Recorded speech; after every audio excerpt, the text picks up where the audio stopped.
11ஆம் வகுப்பு வரலாறு 18வது பாடம் ஆங்கிலேய ஆட்சிக்கு தொடக்ககால எதிர்ப்புகள். முதல் கேள்வி, எந்த ஆண்டு விஜயநகர பேரரசு வீழ்ந்ததற்கு பிறகு உடையார் வம்சத்தினர் சுதந்திர ஆட்சியாளர் ஆயினர்?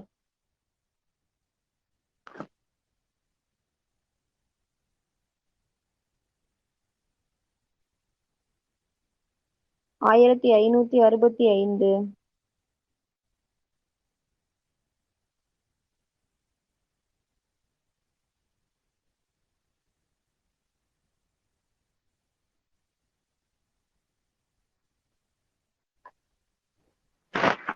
ராஜா உடையார் எப்பொழுது அரியணை ஏறினார்?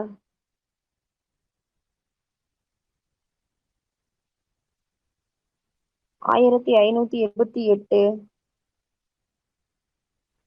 தலைநகரம் மைசூரிலிருந்து ஸ்ரீரங்கப்பட்டினத்திற்கு மாற்றப்பட்ட ஆண்டு?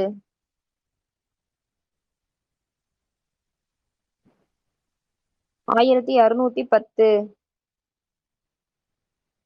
ஹைதர் அலி எப்பொழுது தளவாய் அல்லது முதன்மை அமைச்சராக நியமிக்கப்பட்டார்? 1710. ஹைதர் அலியின் தந்தை யார்?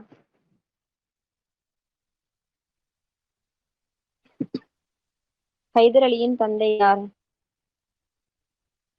பதே முகமது. இவர் கோலார் பகுதியின் கோட்டை காவல் படை தளபதி, அதாவது பௌச்தாரா பதவியில் இருந்திருப்பாரு. மராத்தியர் ஆக்கிரமித்த மைசூர் அரசின் சில பகுதிகளை ஹைதர் மீட்டெடுத்ததற்காக என்ன பட்டம் பெற்றார்?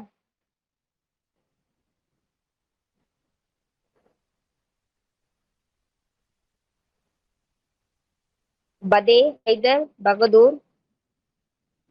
பதே ஹைதர் பகதூர் என்பதன் பொருள் வீரமும் வெற்றியும் கொண்ட சிங்கம்.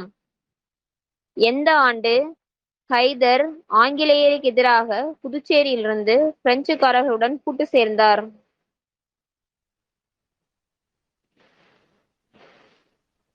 1760. எந்த ஆண்டு மைசூர் அரசர் நஞ்சராஜா நஞ்சூற்றி கொல்லப்பட்டார்?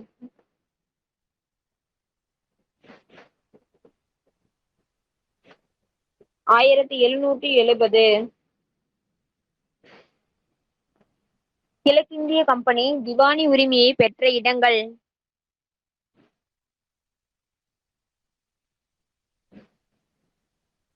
வங்காளம், பீகார், ஒரிசா. ஒரு குறிப்பிட்ட பகுதியில் அதிகாரத்திற்குட்பட்ட இடங்களை தக்க வைத்துக் கொள்ள சுற்றுவேலி கொள்கை மூலம் தொடர்ந்து அனுமதித்தவர் யார்?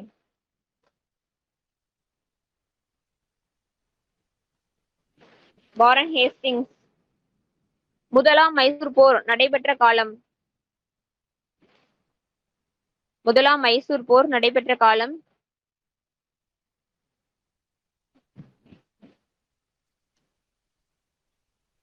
1767 முதல் 1769 வரை. மூன்றாம் கர்நாடக போரில் வங்காளத்திலிருந்து படைகளை வழிநடத்திய கர்னல் போர்ட்டே எந்த ஆண்டில் மசூலிப்பட்டினத்தை கைப்பற்றினார்?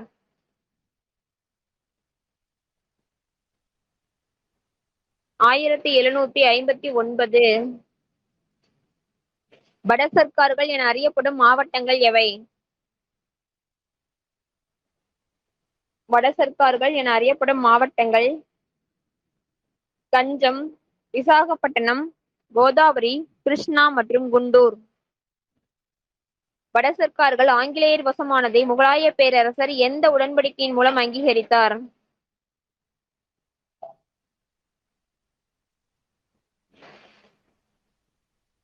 அலகாபாத் உடன்படிக்கை 1765 செய்து கொள்ளப்பட்ட அலகாபாத் உடன்படிக்கையின்படி முதலாம் மைசூர் போர் ஆங்கிலேயர் எந்த அரசருக்கு எதிராக போரை அறிவித்தனர்? முதலாம் மைசூர் போர். ஹைதர் அலி. எந்த ஆண்டு ஹைதர் அலி பராமஹால் அதாவது சேலம் மாவட்டம் மீது திடீர் தாக்குதல் தொடுத்து கேப்டன் நிக்சனை தோற்கடித்து கரூரையும் ஈரோட்டையும் கைப்பற்றினார்? 1768. அமெரிக்க சுதந்திர போருக்கு பிறகு பிரான்ஸ் அமெரிக்காவுடன் எந்த ஆண்டு நட்பு உடன்படிக்கை செய்து கொண்டது?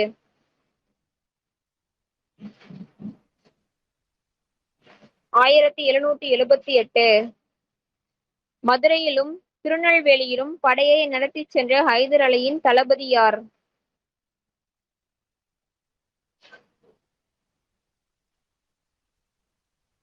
ஃபசலுல்லா கான்.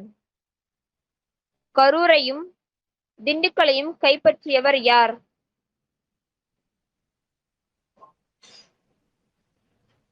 கரூரையும் திண்டுக்கலையும் கைப்பற்றியவர் kernel lang. கர்னல் புல்லர்டன் எந்த இடங்களை கைப்பற்றினார்?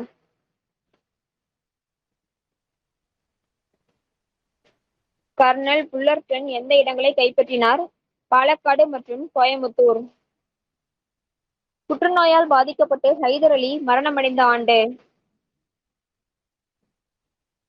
புற்றுநோயால் பாதிக்கப்பட்டு ஹைதர் அலி மரணமடைந்த ஆண்டு 1782. ஹைதர் அலி எந்த ஆண்டு ஆற்காட்டை கைப்பற்றினார்?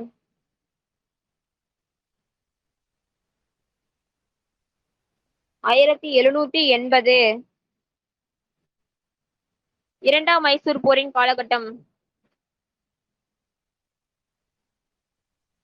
இரண்டாம் மைசூர் போரின் காலகட்டம் 1780. மங்களூர் உடன்படிக்கை எந்த ஆண்டு செய்து கொள்ளப்பட்டது? மங்களூர் உடன்படிக்கை 1784 மார்ச்.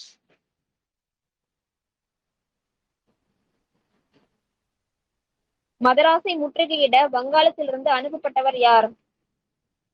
மதராஸை முற்றுகையிட வங்காளத்திலிருந்து அனுப்பப்பட்டவர் யார்? அயர்கூட்ஸ். கான்ஸ்டாண்டினோபிலுக்கும் 1787 பாரிஸிற்கும் தூதுக்குழுவை அனுப்பியவர் யார்? திப்பு சுல்தான். எந்த பிரெஞ்சு அரசர் திப்பு எதிர்பார்த்த ஆதரவு குறித்து வெற்று வாக்குறுதிகளையே அளித்தார்?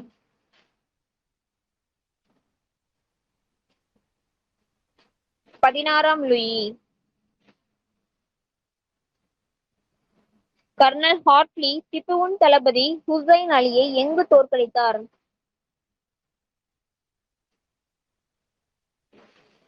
கள்ளிக்கோட்டை.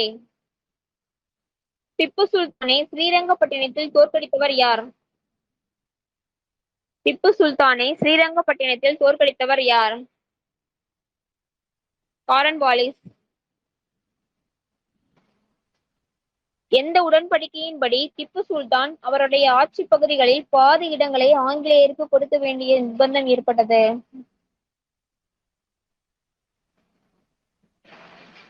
ஸ்ரீரங்கப்பட்டின உடன்படிக்கை. இந்த உடன்படிக்கைப்படி போர் இழப்பீடு அவர் 3 கோடி ரூபாய் கொடுத்தாரு. மூன்றாம் மைசூர் போரின் முடிவில் ஆங்கிலேயர் பெற்ற பகுதிகள். மூன்றாம் மைசூர் போரின் முடிவில் ஆங்கிலேயர் பெற்ற பகுதிகள் மலபார், திண்டுக்கல், பாரமஹால். மூன்றாம் மைசூர் போரின் காலகட்டம் 1790 முதல் 1792. நான்காம் மைசூர் போரின் காலம் 1799. எந்த ஆண்டு திப்பு சுல்தான் பாரிஸுக்கு மீண்டும் தூதுவர்களை அனுப்பினார்? 1796. எங்கு பிரான்சில் இருப்பதை போல் ஜேக்கோபியர் கழகம் இந்தியாவில் எங்கு தொடங்கப்பட்டது?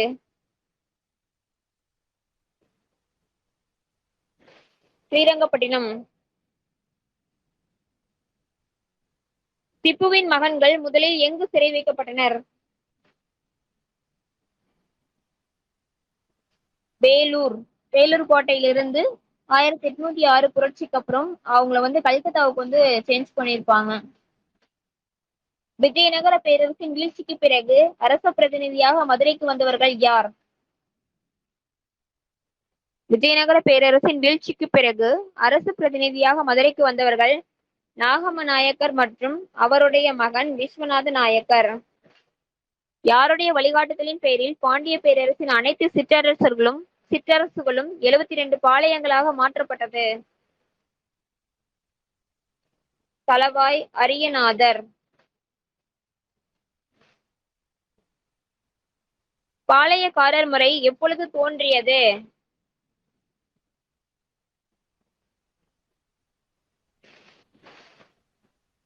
1530.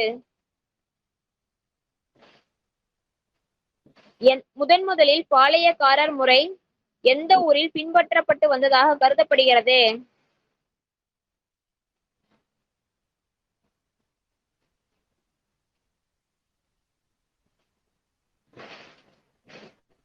பாராங்கல் காகத்தி அரசு. கிழக்கிந்திய கம்பெனி படையில் இந்திய வீரர்களுக்கு தலைவராக நியமிக்கப்பட்டவர் யார்?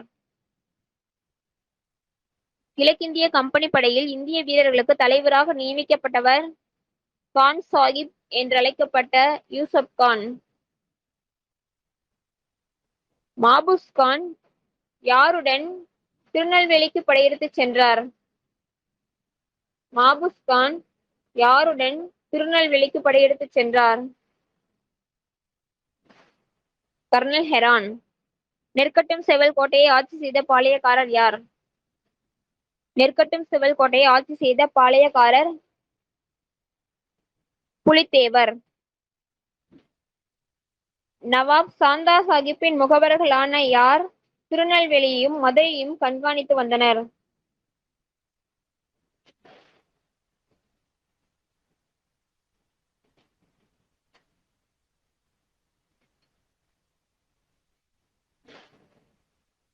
மியானா, முடிமையா, நஃபிகான் கட்டாக்.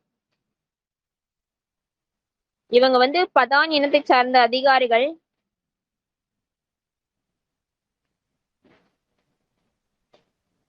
களக்காடு திருப்பி தரப்படும் என்ற வாக்குறுதி மூலமாக புலித்தேவர் டேஸ் ஆட்சியாளரையும் தன் கூட்டமைப்பில் சேர்த்திருந்தார்.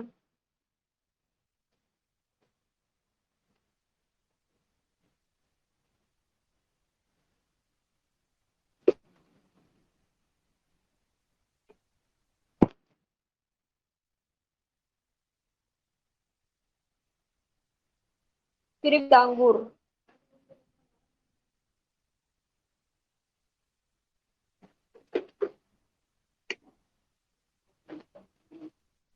கேப்டன் கேம்பல் நெற்கட்டும் செவல் கோட்டையை கைப்பற்றிய ஆண்டு? கேப்டன் கேம்பல் நெற்கட்டும் செவல் கோட்டையை கைப்பற்றிய ஆண்டு 1767.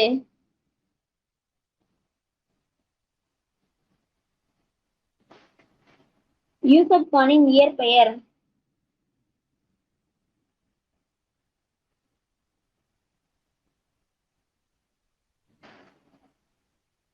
மருதநாயகம். இவர் வந்து புதுச்சேரியில இருந்த போது இஸ்லாம் சமயத்தை வந்து நிறுவினாரு. இவர் வந்து மருதநாயகம் வந்து ராமநாதபுரம் மாவட்டத்தை சேர்ந்தவர்.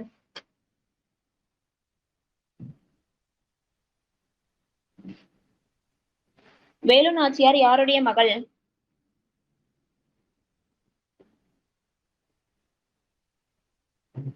ராமநாதபுரம் மன்னர் செல்லமுத்து சேதுபதியின் மகள். வேலு நாச்சியின் கணவர் யார்?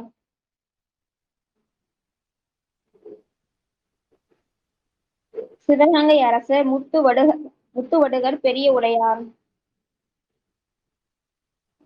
வேலு நாச்சியார் தன் மகளுடன் தப்பித்து எங்கு அடைக்கலம் புகுந்தார்? திண்டுக்கல் அருகே உள்ள விருப்பாட்சி. அங்க வந்து ஹைதர் அலியோட பாதுகாப்புல 8 வருஷம் வேலு நாச்சியாரும் அவங்களுடைய மகள் வெள்ளச்சி நாச்சியாரும் இருந்திருப்பாங்க. வேலு நாச்சியார், கோபால நாயக்கர், ஹைதர் அலி ஆகியோரின் கூட்டமைத்து எந்த ஆண்டு சிவகங்கையை கைப்பற்றினார்?